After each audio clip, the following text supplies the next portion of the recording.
Okay guys, welcome back to the YouTube channel. It's Jay Ayyo. So we are going to be talking about the police officer who has been charged and has been denied bail. So for those of you who are unfamiliar, this is where we turn viral moments into teachable lessons. So there was an unfortunate incident that happened in Montego Bay, Jamaica, where a police officer shot a woman. Based on what the evidence has said, it is sub judice, and so one has to be careful about what they say. Now, usually when an officer does something which brings a lot of public scrutiny, it is in the DPP's discretion on whether they're going to charge that person forthwith or they're going to lay the matter down. In this instance and in this case, the DPP has decided to charge a police officer. Now, this is usually rare. There's a lot of situational circumstances around this matter, and it is quite sensitive. In this instance, what happened, a police officer shot a woman who was being violent. Now, INDECOM, which is the Integrity Commission, which is the watchdog for the Jamaica Constabulary Force, pretty much denied bail for the police officer, and the hearing is scheduled in mid-June. Now, what is described as the lady name as Latoya Bulgin, pet name Buju, pretty much there was a spark circulating around protest on social media and the firing at her vehicle during the demonstration at the protest. Now, the what was said is that the police officers were carrying out crowd control duties during a protest in Granville, St. James. Now, Miss Bulgin's cousin was killed, and so what is seen in terms of the evidence is that without warning, an officer standing a few feet from the vehicle pulls out a handgun and shoots the driver, and screams and cries could be heard nearby.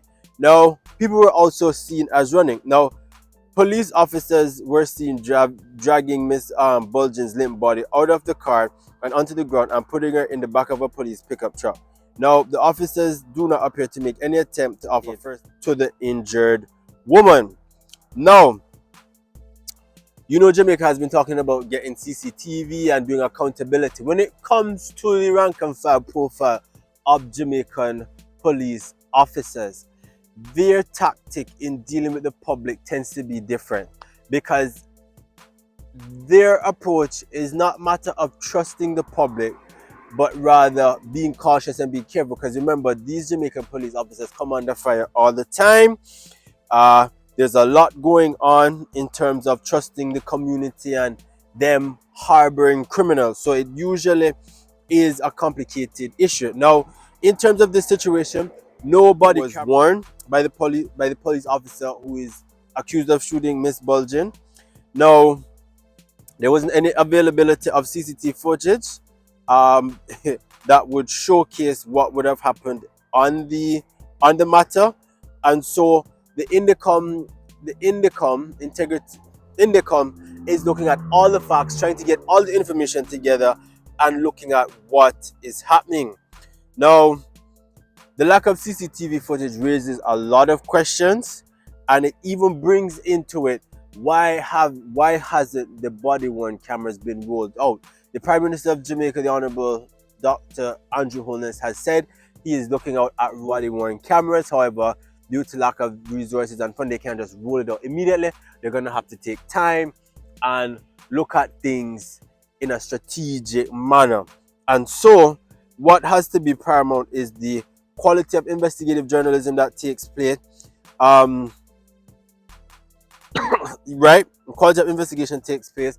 We have to look at CCTV footage. We have to get witness statements. We have to look at the evidence leading up to the matter, leading up after the matter. What was the event surrounding the protest? What prompted the officer to do what he did?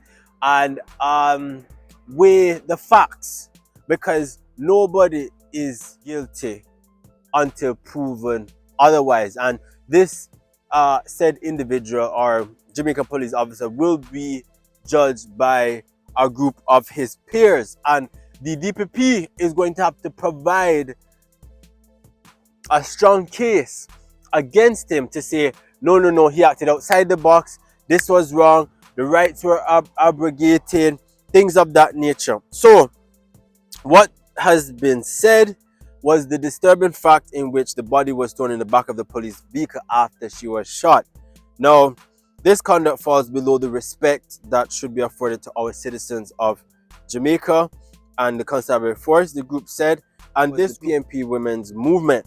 Now, the Inter-American Commission on Human Rights denounced Bulgin's killing and urged a prompt, independent, impartial, and transparent inquiry. So this is going to be an ongoing matter. We are going to be observing and watching it. It is sad that this has happened, and you know, guys, put your thoughts in the comments. Should the police officer be charged? Should he be let go? Don't forget to like, subscribe, and share, and I'll see you in the next video.